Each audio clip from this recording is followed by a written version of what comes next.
You're listening to the CyberWire Network, powered by N2K.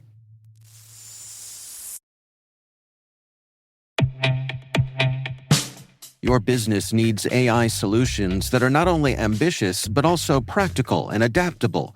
That's where Domo's AI and data products platform comes in. With Domo, you can channel AI and data into innovative uses that deliver measurable impact. Secure AI agents connect, prepare, and automate your data workflows, helping you gain insights, receive alerts, and act with ease through guided apps tailored to your role. Data is hard. Domo is easy. Learn more at ai.domo.com. That's ai.domo.com.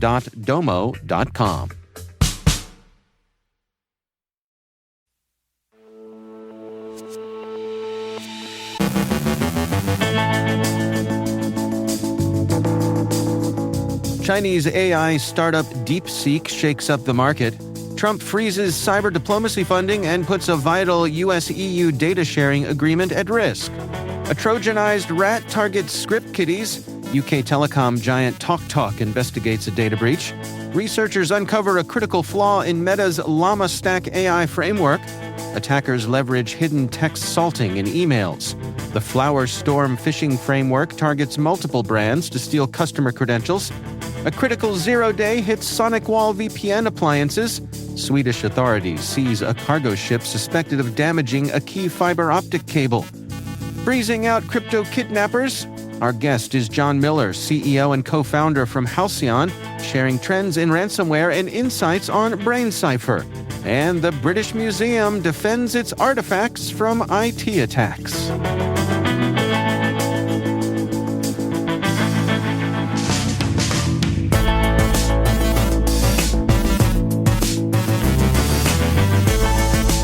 It's Monday, January 27th, 2025. I'm Dave Bittner, and this is your CyberWire Intel Briefing.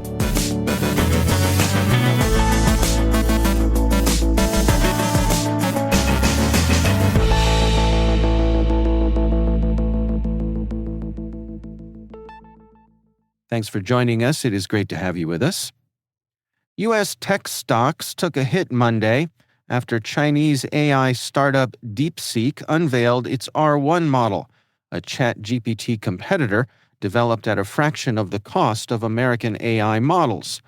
While U.S. companies like Meta and OpenAI spend billions on AI development, DeepSeek claimed to have trained R1 for just $5.6 million, sparking investor concerns about the sustainability of U.S. tech spending and dominance in AI. The announcement sent shockwaves through markets, with NVIDIA shares dropping 12% and the Nasdaq falling 2.3%. Analysts questioned whether DeepSeek's breakthrough is as transformative as it appears, or if the market overreacted. Critics noted that the model, while cost-effective, hasn't proven it can match the industrial-grade capabilities of American AI. DeepSeek's rise also highlights China's AI progress despite U.S. chip restrictions.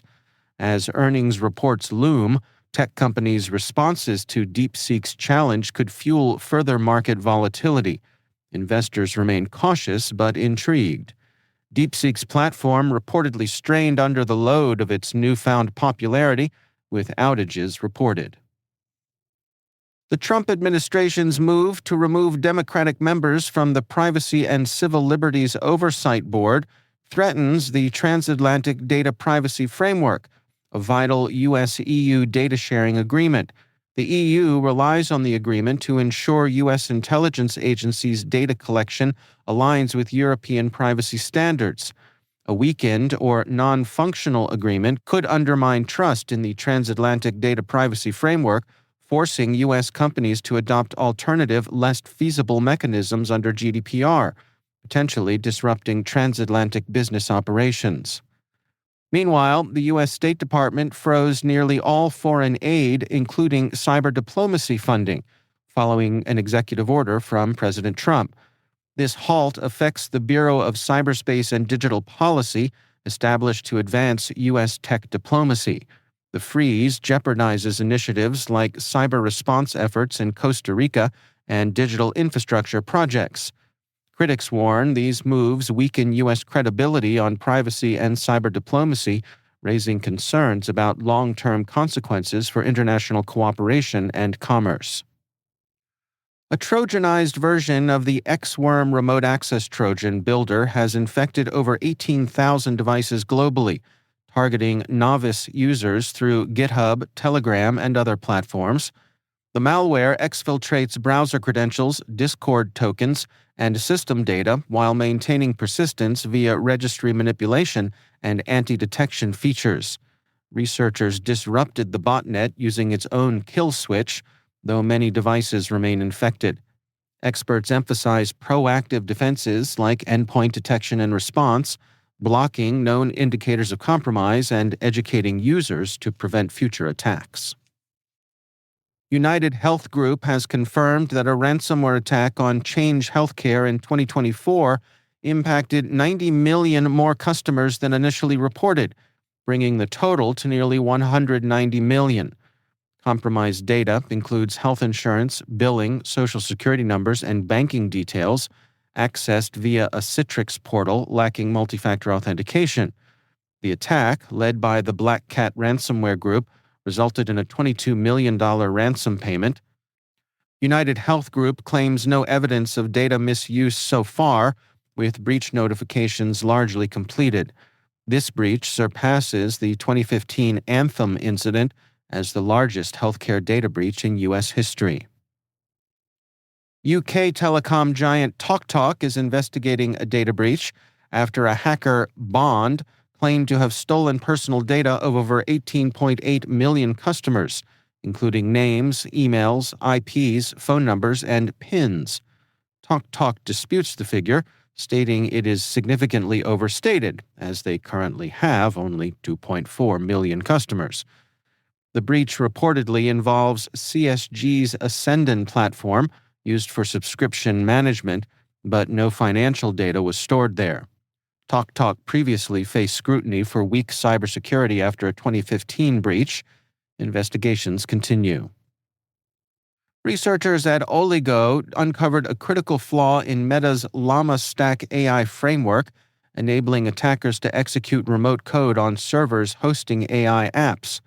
The vulnerability, tied to misuse of the PyZMQ library for message handling, allowed untrusted data to be processed without validation, exposing systems to malware deployment. The bug received a critical severity score of 9.3 but was rated lower by Meta. Meta quickly patched the issue, and PyZMQ improved its documentation. Cisco Talos observed a rise in email threats leveraging hidden text salting, a technique used to evade email parsers, spam filters, and detection engines by embedding invisible text in email HTML. Threat actors misuse CSS and HTML features to conceal content, making it difficult for detection systems to parse. Techniques include inserting zero-width characters, hiding text with CSS properties, or adding misleading content to confuse language detection and file parsers. These methods have been used in phishing campaigns impersonating brands like Wells Fargo, Norton LifeLock, and Harbor Freight. Experts recommend advanced filtering systems to detect suspicious CSS usage and abnormal HTML structures. The Flower Storm phishing framework, active since June 2024, targets multiple brands to steal customer credentials. Uncovered by CloudSec, this phishing-as-a-service platform enables large-scale adversary-in-the-middle attacks by dynamically adapting phishing pages with customized URLs and realistic backgrounds based on victims' email domains. Hosted on Cloudflare's Workers.dev platform, FlowerStorm enhances legitimacy and employs obfuscated JavaScript to evade detection. Victims are lured to generic webmail pages that impersonate brands, exfiltrating credentials to remote servers. FlowerStorm's rise coincides with a surge in phishing, including a 692% increase during the 2024 holiday season. A critical zero-day vulnerability affecting SonicWall's secure Mobile Access 1000 series VPN appliances is being actively exploited by hackers, prompting urgent warnings. The flaw, rated 9.8 in severity, impacts over 2,300 Internet-exposed devices, mainly in the US, Germany, and Hong Kong. SonicWall and Microsoft urge users to apply a hotfix immediately. Swedish authorities have seized the cargo ship Vision, suspected in its involvement in damaging a key fiber optic cable between Sweden and Latvia. The cable, owned by the Latvian State Radio and Television Center, LVRTC, was damaged yesterday. While Vision's proximity to the site raises suspicion, involvement is unconfirmed. This incident follows several recent cable disruptions in the Baltic Sea, raising fears of sabotage potentially linked to Russia's shadow fleet. NATO and EU nations, already on high alert, have deployed warships and surveillance to safeguard undersea infrastructure. Investigations into similar incidents, including Finland's Christmas Day cable damage, allegedly caused by a tanker dragging its anchor, remain ongoing. NATO is advancing plans to deploy submarine drones for cable monitoring, while the UK recently intercepted a suspected Russian spy ship near its waters, heightening regional tensions. David Balland is co-founder of Ledger, a prominent French company specializing in secure hardware wallets for cryptocurrencies. When Balland and his wife were kidnapped and held for ransom, Nicolas Baca, co-founder and former CTO of Ledger, knew he had to act. As the ransom demanded was in cryptocurrency, Baca saw an opportunity to help authorities neutralize the financial aspect of the crime. "I thought about how I could contribute," he explained, and decided to focus on freezing the funds quickly once the hostages were freed. Baca assembled a specialized team, including legal expert Sarah Campani, with strong ties to platforms like Tether and KuCoin, and Seal 911, a group skilled in rapid cryptocurrency interventions. Together, they created a system capable of sending freeze requests to multiple platforms within minutes. Coordination was key. Every move had to be perfectly timed. When the moment came, the plan worked. A significant portion of the funds was frozen, denying the kidnappers access. This groundbreaking effort, Baca said, could become a model for future cases, creating a new standard for tackling crypto-related crimes. Despite challenges like managing decentralized mixers, Baca remains optimistic. "Every effort counts," he said, confident that such coordinated responses can reshape how authorities handle these complex situations.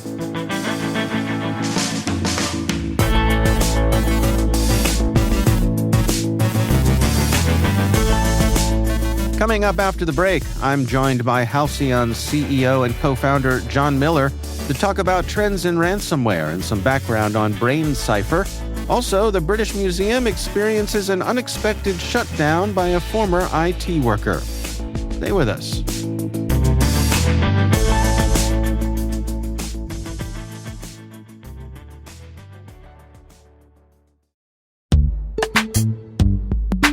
And now, a message from our sponsor, Zscaler, the leader in cloud security.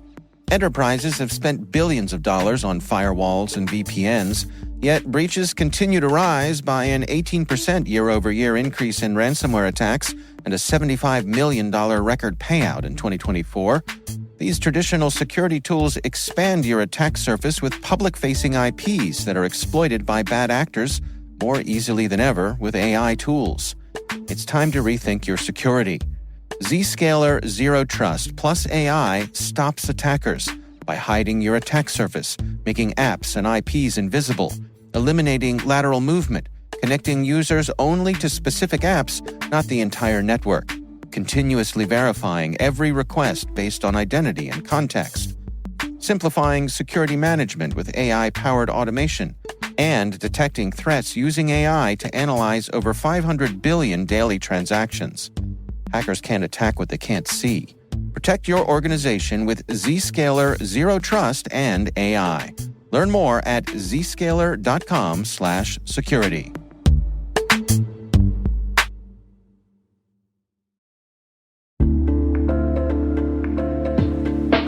Hey everybody, Dave here. Have you ever wondered where your personal information is lurking online? Like many of you, I was concerned about my data being sold by data brokers. So I decided to try Delete Me. I have to say, Delete Me is a game changer. Within days of signing up, they started removing my personal information from hundreds of data brokers. I finally have peace of mind knowing my data privacy is protected. Delete Me's team does all the work for you with detailed reports, so you know exactly what's been done. Take control of your data and keep your private life private by signing up for Delete Me. Now at a special discount for our listeners. Today, get 20% off your Delete Me plan when you go to joindeleteme.com/N2K and use promo code N2K at checkout. The only way to get 20% off is to go to joindeleteme.com/N2K and enter code N2K at checkout. That's joindeleteme.com/N2K, code N2K.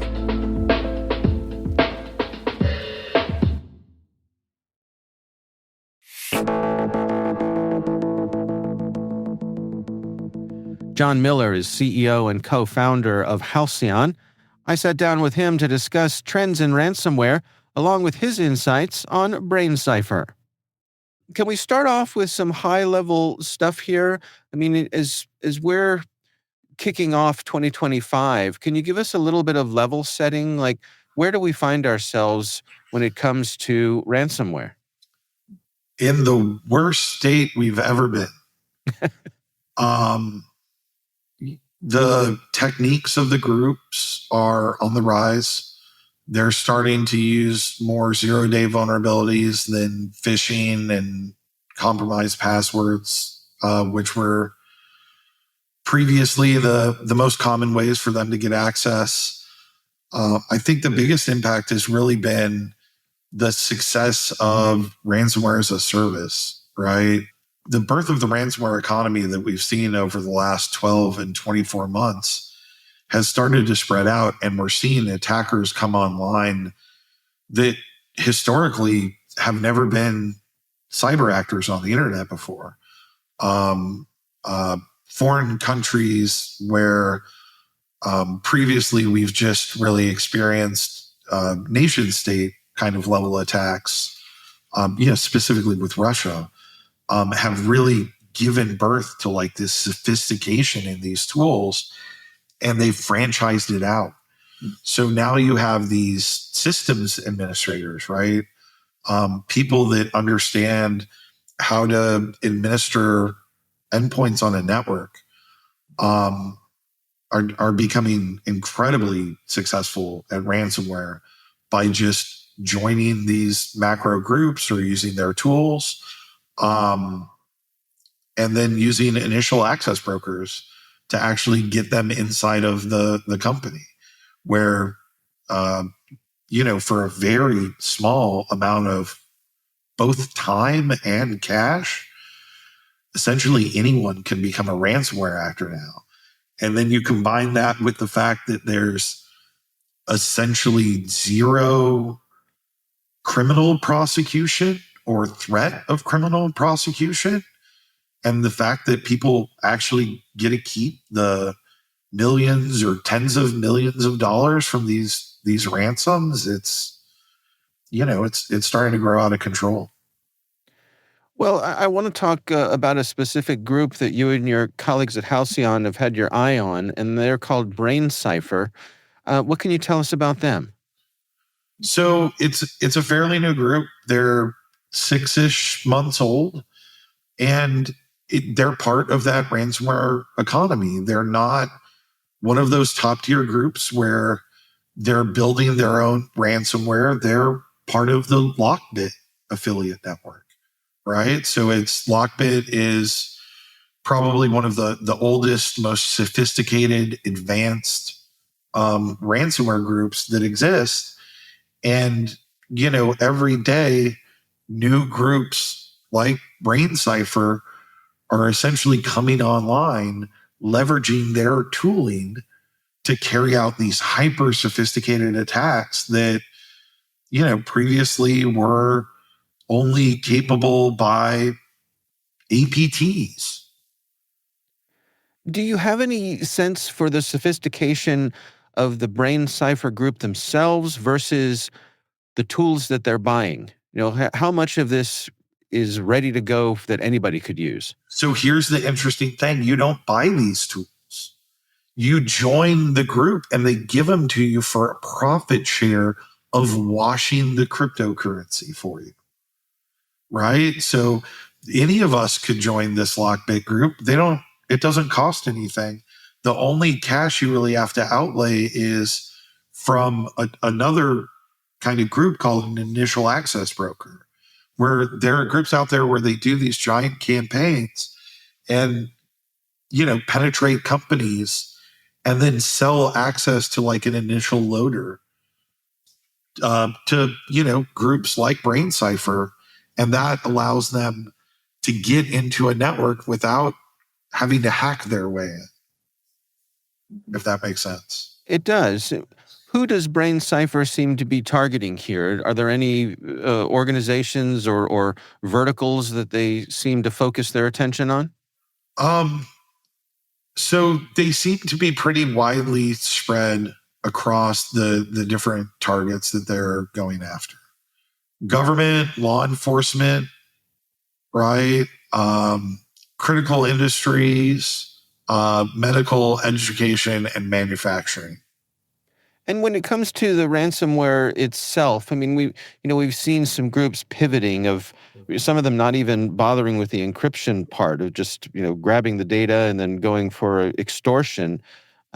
What's the operational mode of this group? Are they encrypting things? Are they stealing data? Is it a mix of both? It's normally a mix of both with everyone now, right? Early on, it was encryption based, and then we saw the data exfil and the double extortion kind of come into play. And then there were a couple groups where they just do data exfil and extortion, but 99 times out of 100, you're going to see components in both in every ransomware, and you should expect them both. And the reason why is they figured out that it gives them a double chance of getting paid, right? Everyone came out and said the answer to ransomware is backups, right? And, people have built better backup infrastructure. And when you have backups, even though it takes weeks and weeks to recover from them, you'd much rather spend that time than give money to a ransomware group for it, right? And so as they started to lose out on that revenue, the double extortion and the data leakage has really kind of filled that gap, and it gives them the ability to ensure that there's always some sort of leverage to get paid. And we've even seen it. This sounds a bit much, but triple extortion, right? Mm-hmm. Where they'll actually look into the data and not just use the threat of I'm going to release this or whatever, but actually profit off of what was inside. Well, given that it seems like ransomware is here to stay, at least for the immediate future, what are your recommendations then? I mean, what should folks be doing out there to protect themselves? Education, right? I talk to CISOs all the time, and what I like to recommend is everyone knows what type of business they're responsible for. Do some investigation and figure out what are the actual ransomware groups that are targeting us right now.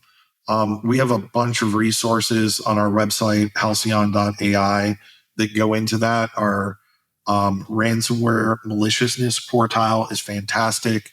We keep it updated every quarter with essentially that information. Who are the top ransomware groups? Who are they attacking? What type of verticals? What type of companies? What makes them unique? What are their TTPs? And once you get an understanding of, what are the groups that are targeting me, look at some of the other breaches that they've done and, tabletop it, right? Look at if they pulled out this attack on me, how would we fare? And, start to make some changes. definitely have a plan, right? So many companies, once they get ransomware, the response is, and if you're big enough, you have a cyber insurance company to call, and you call them up, and they've done this so many times that they'll walk you through a process. But by walking through that process, you very much lose control of the situation, right? And it goes to IR companies and lawyers where they walk you through the steps of what needs to get done. And that's not always getting your business up and running as quickly as possible. So if you're in healthcare, if you're in manufacturing, critical infrastructure, when uptime is that important, where 21, 22 days would cause some sort of catastrophic damage, you need to have a plan to address not only in the event of a ransomware attack, how can we restore access to our critical systems quickly? And, to shamelessly plug Halcyon, that's what Halcyon's all about, right? Like, we give another layer of resiliency in addition to a layer of ransomware protection, where if a ransomware attack does go through, we can isolate it to a single host and then bring back all the data in a very quick way that was encrypted without anyone having to interact with the attackers. That's John Miller from Halcyon.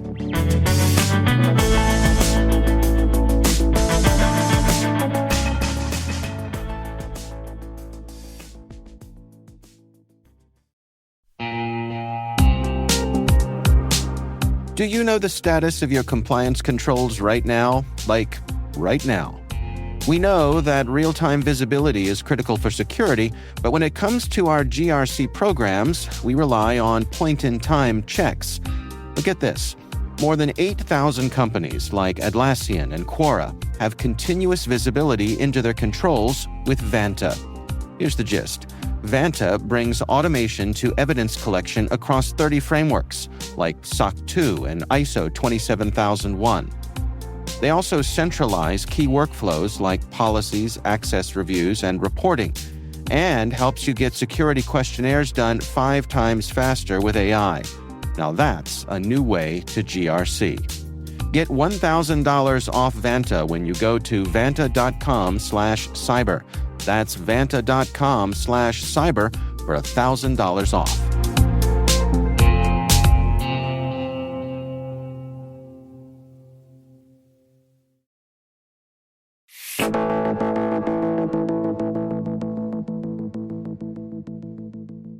And finally, the British Museum had an unexpected plot twist when a disgruntled IT contractor allegedly trespassed, shutting down parts of its network and forcing some galleries and exhibits to close.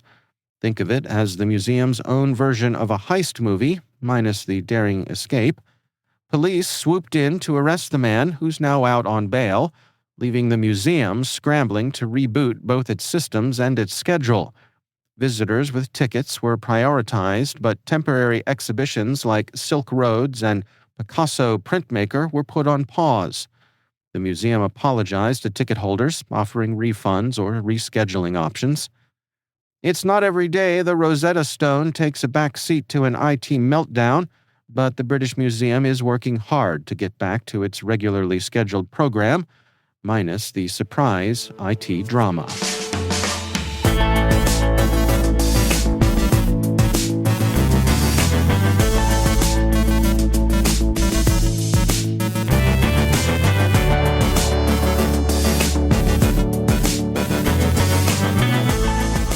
And that's the CyberWire. For links to all of today's stories, check out our daily briefing at thecyberwire.com. Don't forget to check out the Grumpy Old Geeks podcast, where I contribute to a regular segment on Jason and Brian's show every week. You can find Grumpy Old Geeks where all the fine podcasts are listed. We'd love to know what you think of this podcast. Your feedback ensures we deliver the insights that keep you a step ahead in the rapidly changing world of cybersecurity. If you like our show, please share a rating and review in your favorite podcast app. Please also fill out the survey in the show notes or send an email to cyberwire@n2k.com. This episode was produced by Liz Stokes. Our mixer is Trey Hester, with original music and sound design by Elliot Peltzman. Our executive producer is Jennifer Eiben. Our executive editor is Brandon Karp. Simone Petrella is our president, Peter Kilpie is our publisher, and I'm Dave Bittner. Thanks for listening. We'll see you back here tomorrow.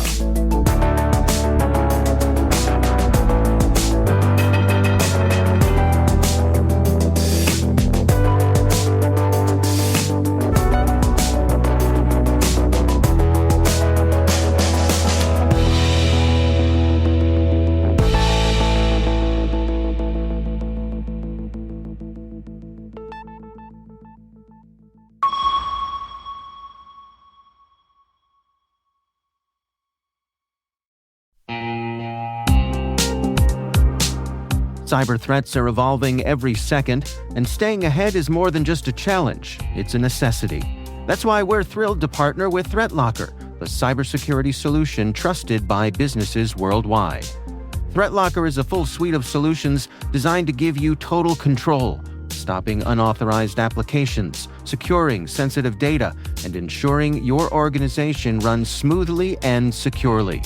Visit threatlocker.com today to see how a default deny approach can keep your company safe and compliant.